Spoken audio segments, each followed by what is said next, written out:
Thank you very much.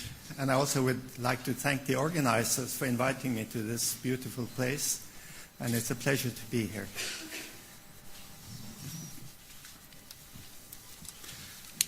We all know that the management of patients with traumatic brain injury is very complex and difficult. And also, as you can see here, some of the methods we use are indeed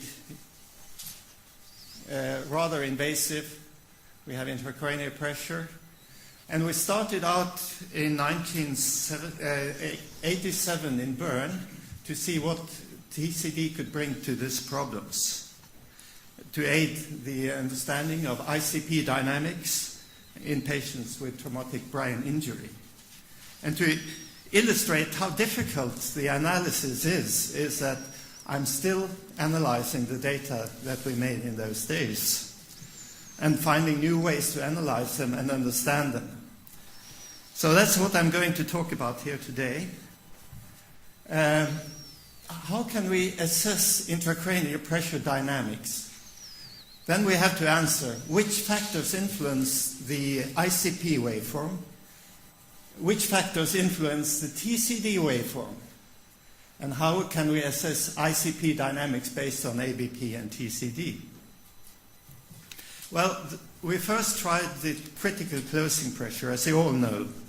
This critical closing pressure is a method whereby we can assess the zero flow pressure of the cerebral circulation. There are different methods. We can use Fourier transform, which is the most accurate, probably, or data of the entire waveform, as you can see here.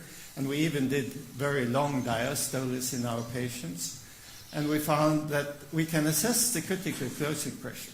But what part does this critical closing pressure play in the cerebral circulation?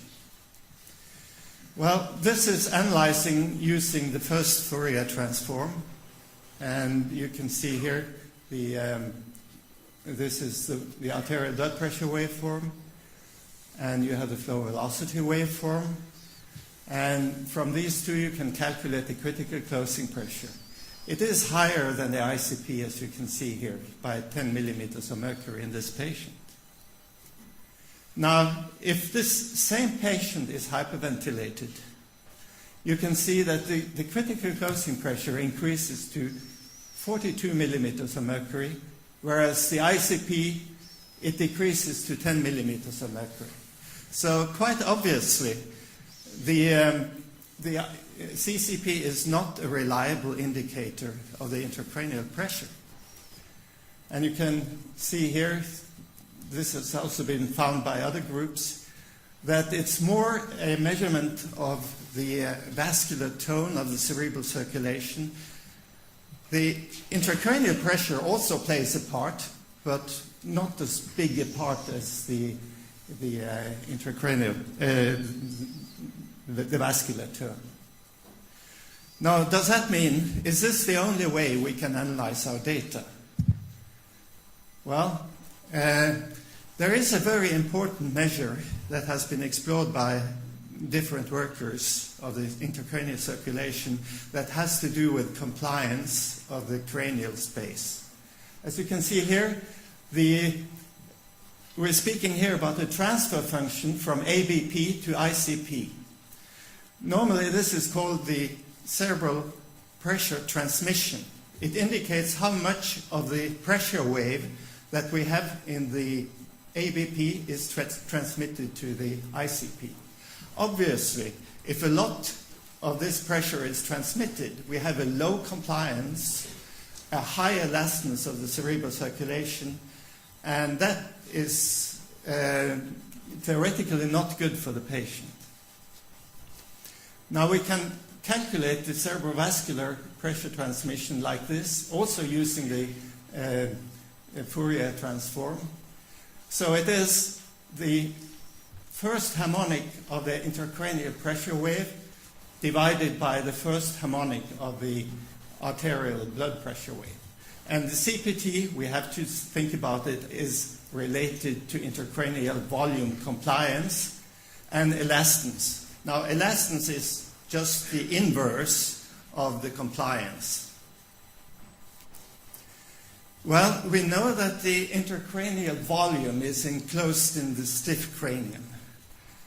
And the pulsatile blood volume, you have to think of the blood volume as being pulsatile, will cause the pulsatile intracranial pressure, as you can see here from the patient. This is rather low intracranial pressure, but we still can see that it is pulsatile. We have, in this case, an arterial inflow like the green line here, and we do assume that we have a venous outflow like the magenta line here, and this has to be the mean of the arterial inflow. So we have a variation in the arterial volume given by this. And we would put the hypothesis. Normally we think of the critical closing pressure as being a static pressure. Let us instead assume that the critical closing pressure is a dynamic pressure, like illustrated here. If we have the ICP going like this, the CCP, critical closing pressure, would be like also by this, like this. And our second hypothesis is that the volume, the volume here, which is the integral of the inflow minus the outflow, that is the pulsations of the dynamic variations in volume here. We assume we have a mean critical closing pressure, and we have a dynamic critical closing pressure given by the mean pressure plus the change, the dynamic component as we have here. And you can see if we have a high ICP, like we have in this situation here, we assume that we also have a high critical closing pressure, like we see up here. And you see how the arterial blood pressure waveform changes in these two situations. Now we put in a third hypothesis, and that is simply that the estimated arterial inflow, in this case given by the dotted line here, it can be modeled as the estimated arterial blood pressure minus the critical closing pressure, the estimated critical closing pressure, and multiplied by a constant. So in this respect, we have a mathematical model here, which is that the critical closing pressure is given by this equation, and the pulsatile curve of the arterial inflow is given by this equation. So we have two equations. We have three unknown parameters: the intracranial volume, elastance, the mean critical closing pressure, and the time difference between the inflow and the ABP waveform. The parameter K here we can just calculate using this equation here. So the problem now is to determine these three parameters. And this is the methodology we can be using. We have the mathematical model up here, as you see here. It's arterial blood pressure as input, and we also have the flow input, the waveform input here. And we have the estimated flow output and the critical closing pressure as outputs. Now, we compare the inflow that we can measure with the inflow we can estimate. And we will minimize this difference between the two here, minimize the root mean square estimation error, as we call it, and we put the parameters into the model.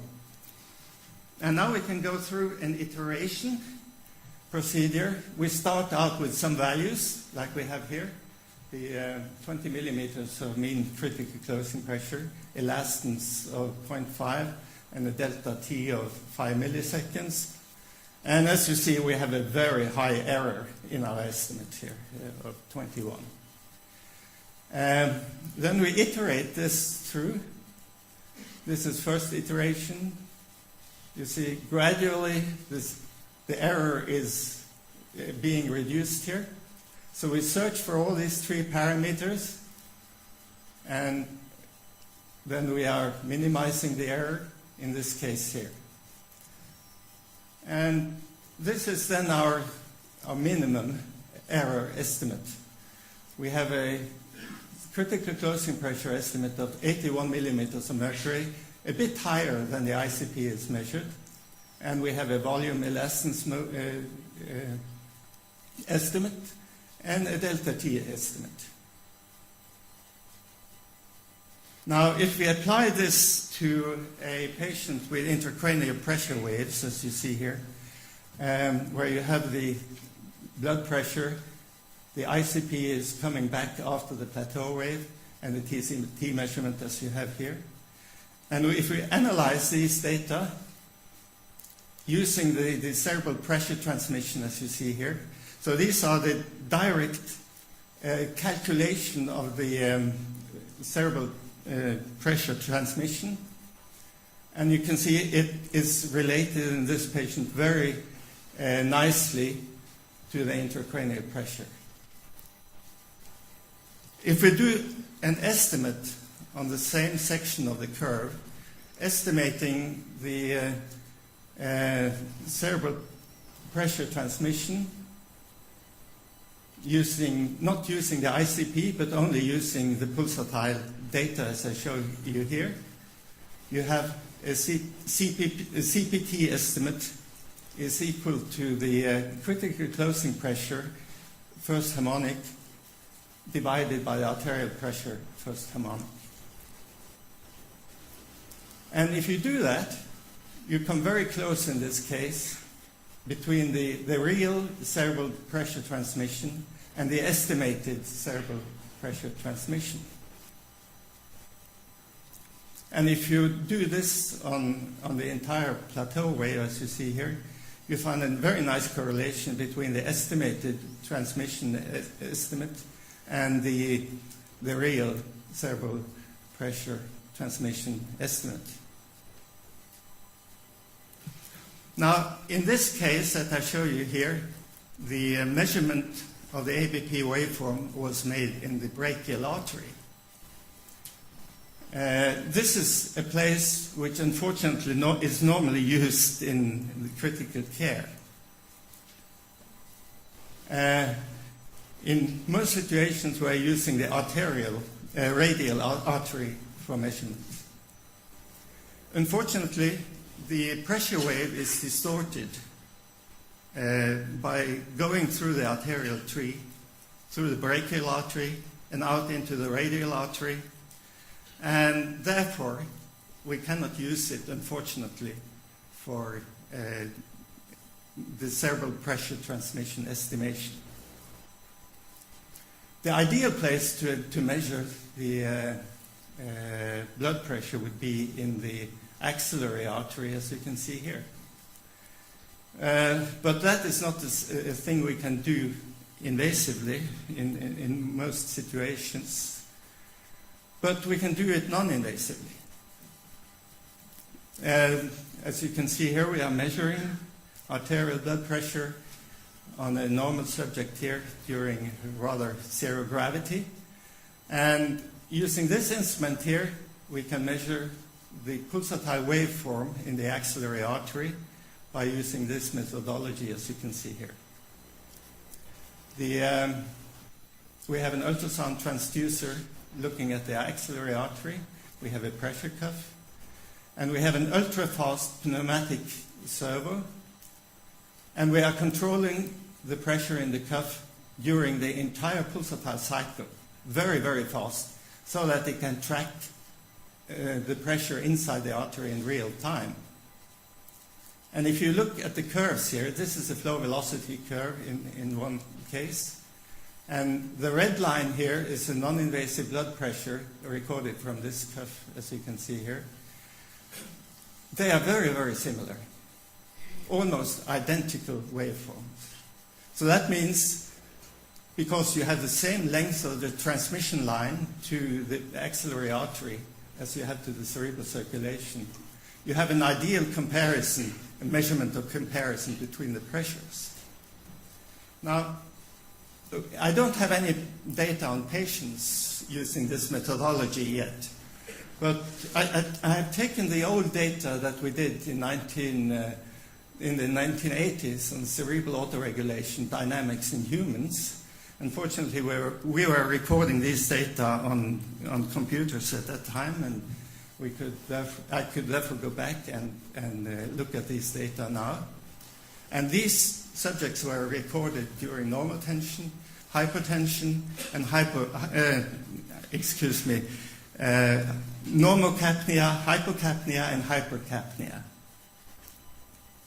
And if you look at the cerebral pressure transmission estimates here in this group, you find that it is less than 0.1 in all these subjects during all the different end-tidal CO2s that we have. And 0.1 is sort of a shut-off value where the cerebral pressure transmission starts to increase. And moreover, you can see that these estimates do not depend on the vascular tone. Some go a little up, others go a little down. Now, if we look at the same thing, the critical closing pressures in the same group, we find that they are very much dependent on vascular tone. And as you can see here, during hypercapnia, some of these subjects also got negative critical closing pressures, even with this method where you have the dynamic estimation of the critical closing pressures. So, in conclusion, a simple first-order model of the intracranial pressure dynamics can be used to explain the changes in the TCD waveforms during increased ICP. And this simple model can also be used to estimate the cerebrovascular pressure transmission if, as a condition, if we have good quality blood pressure waveforms. And it seems, using such methodology, dynamic transcranial Doppler, that it's easier to estimate the pulsatility of the ICP than it is to estimate its absolute value. Thank you very much.